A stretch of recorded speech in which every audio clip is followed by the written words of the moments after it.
আসসালামু আলাইকুম। সবাই কেমন আছেন? আজকে আপনাদের মাঝে খুব দারুণ একটা রেসিপি নিয়ে আসলাম।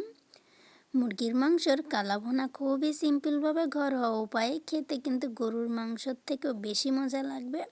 তো দেখতে থাকেন আমি কিভাবে এই সুন্দর কালা ভুনাটা করব, আর সেটাই আপনাদের মাঝে আমি আজকে শেয়ার করব।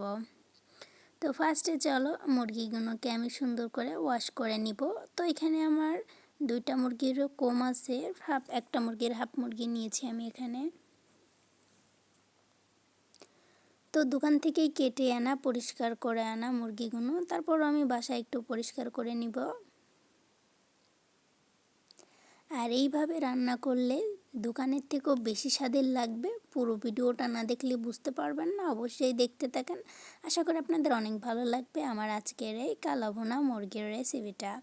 তো এই যে আমি মুরগিগুলো নিয়ে নিব, এখন আমি মুরগিগুলোকে সুন্দর করে পরিষ্কার করে নিব। আমরা অনেকেই আছি যারা নাকি গরুর মাংস কিনতে পারি না, তখন ভাবলে কিন্তু খারাপ লাগে যে গরুর মাংস অনেকেই আছে কিনতে পারে না। তারা চাইলে কিন্তু এরকম মুরগির মাংস দিয়ে রান্না করে খেতে পারে। কালো ভুনা খুবই মজার একটাই, কারণ বাংলাদেশে এখন মাংসর যেই দাম, গরুর মাংসের যেই দাম, তো ওর থেকে কিন্তু আপনারা চাইলে ওই টাকা দিয়ে দুইটা মুরগি কিনে ভালোভাবে ফ্যামিলির সবাইকে নিয়ে মজা করে খেতে পারবেন। তো দেখো এখানে আমি পরিমাণ মতো মুরগি নিয়ে নিয়েছি। তো এখন চলো কি করব সেটা দেখিয়ে দিই। এদিকে আমি তেলটা গরম দিই। এরপরে এখানে শুধু হলুদ আর লবণটা একটু মাখিয়ে নিতে হবে। আর এটা ঘরোয়া উপায়ে রান্না করতে পারবেন, খুব হাই কোনো মশলা লাগবে না, আর খেতে হবে দারুণ স্বাদের।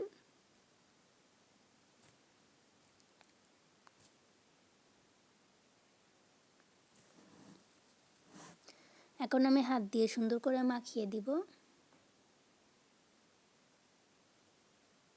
এখন আমি তেলটা গরম হয়ে গিয়েছে, মুরগিগুলো দিয়ে দিব। এই মুরগিটা আমি হাফ ফ্রাই করে নিব। তোমরা চাইলে বেশি ফ্রাই করে নিতে পারো, তবে আমি হাফ ফ্রাই করে নিতেছি আপুরা। তো এখন আমি তেলের ভিতর দিয়ে দিব সব মুরগিগুলো।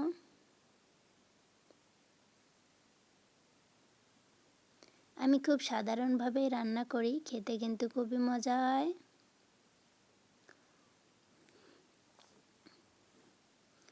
তো চলো এখন আমি এটাকে ফ্রাই করতে দিয়ে দিলাম, এটা কিছুটা সময় ফ্রাই হোক।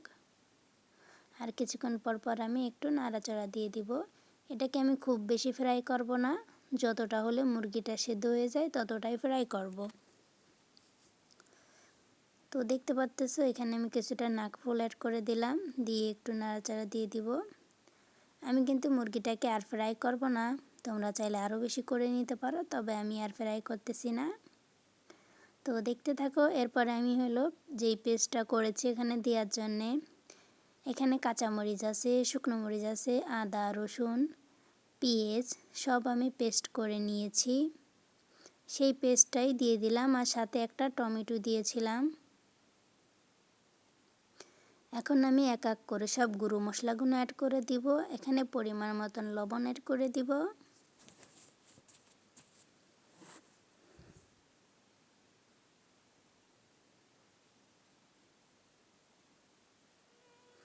এখানে আমি পরিমাণ মতন হলুদ অ্যাড করে দিচ্ছি।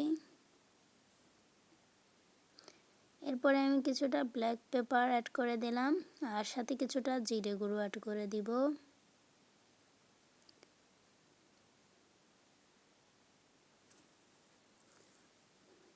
তো সব মশলা দিয়ে সুন্দর করে একটু মিক্স করে নিবা।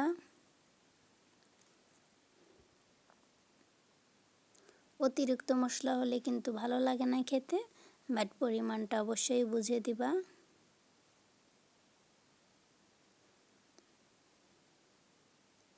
এখন শুধু এটাকে সুন্দর করে রান্না করে নিতে হবে, কোনো পানি অ্যাড করবা না।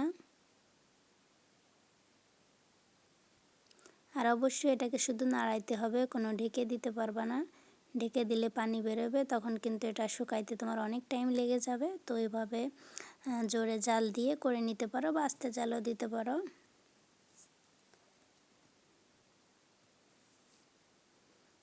আর এটা কিন্তু গরুর মাংসের থেকেও বেশি স্বাদের হয়।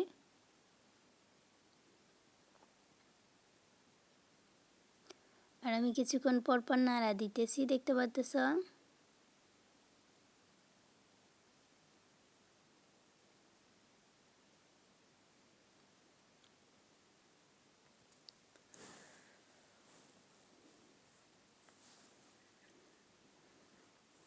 আর এটা খেতে কিন্তু খুবই দারুণ হয়েছিল। তবে এটা রান্না করার সময় খেয়াল রাখতে হবে, অতিরিক্ত নাড়াচাড়া দিবা আর কোনো রকমের পানি অ্যাড করবা না। পানি অ্যাড করলে ওটা কিন্তু কালা ভুনা হবে না, তরকারি হয়ে যাবে।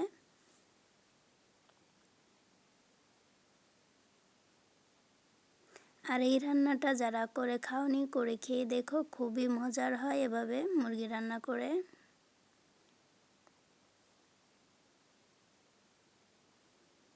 অনেকে আছে মুরগিকে একদম ব্ল্যাক কালার করে ফেলে, ওটার জন্য তোমাদের অনেক সময় জাল দিতে হবে। আস্তে আস্তে ময়লাটা পুড়ে একদম লাল হয়ে যাবে।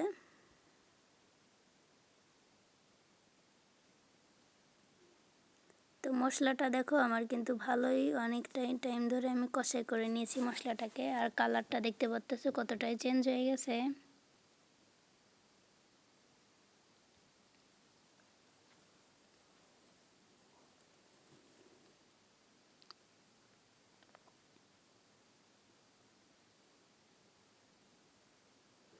এভাবেই কিন্তু রান্না করে নিতে হবে, আর কিছুক্ষণ পর পর নাড়া দিতে হবে। অবশ্যই খেয়াল রাখতে হবে যাতে অতিরিক্ত না পুড়ে যায়। আস্তে জালে এভাবে রান্না করে নিবা, খেতেও দারুণ হবে। আর এটা হঠাৎ বাসায় মেহমান আসলে করে খাওয়াইতে পারো, কিন্তু দারুণ স্বাদের হবে। এটা দেখতে যতটা সুন্দর হয়েছে, খেতে আরও ততটা মজা হয়েছিল। আমার এই রেসিপি কেমন লাগলো কিন্তু বলে যাবা সবাই। আর ট্রাই করে দেখতে পারো আমার এই সিম্পল রেসিপিটা।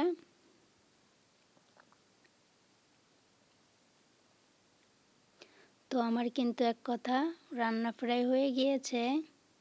আমি পরে আরেকটু রান্না করে নিব, যখন আমি খাবো তখন কিন্তু এটাকে আমি আরও গরম করে নিব, তখন কিন্তু আস্তে আস্তে এটার কালার আরও চেঞ্জ হয়ে যাবে।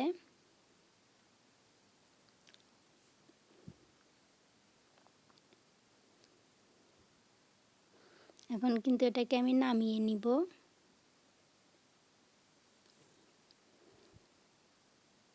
আর এটা কিন্তু আমার রান্না দেখতে পাচ্তেছে এখন কমপ্লিট হয়ে গিয়েছে। আর দেখতে কতটা লোভনীয় হয়েছে, আর খেতেও কিন্তু মাশাআল্লাহ অনেক মজার ছিল।